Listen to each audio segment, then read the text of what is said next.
না, এখানে আর থাকা যায় না।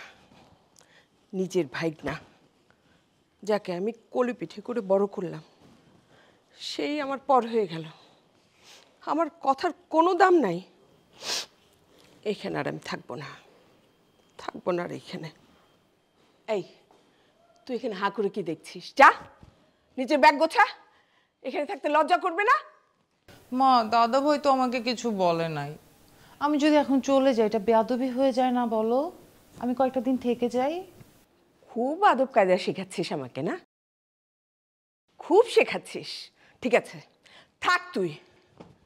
যেদিন ঘাড় ধাক্কা দিয়ে বের করে দিবে না তোকেও, সেদিন কিন্তু আমার কাছে এসে কান্নাকাটি করতে পারবি না, বলে দিলাম।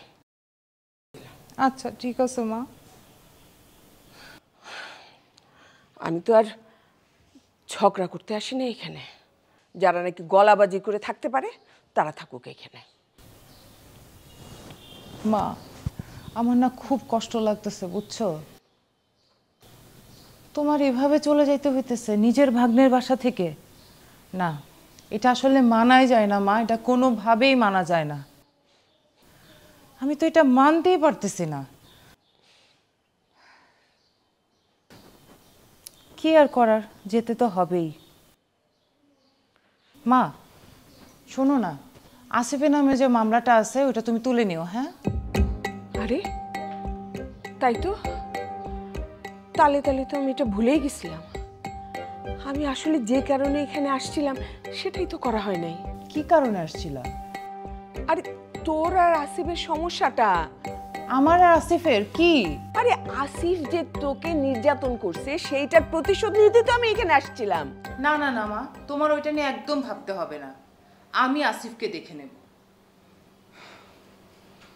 আর মা তুমি যাও না, দেখো পাড়া প্রতিবেশী আন্টি আঙ্কেল সবাই তোমার রান্না খাওয়ার জন্য বসে আছে। তোমাকে সবাই কত মিস করতেছে তুমি জানো?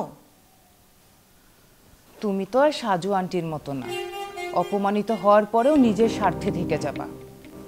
আরো অপমানিত হওয়ার থেকে তো চলে যাওয়া অনেক ভালো মা। তোমার তো একটা মান সম্মান আছে তাই না?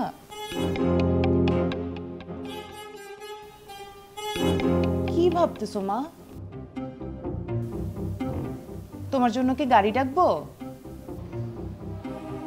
এই আন্দু কোথায় রে? আন্দু ভাই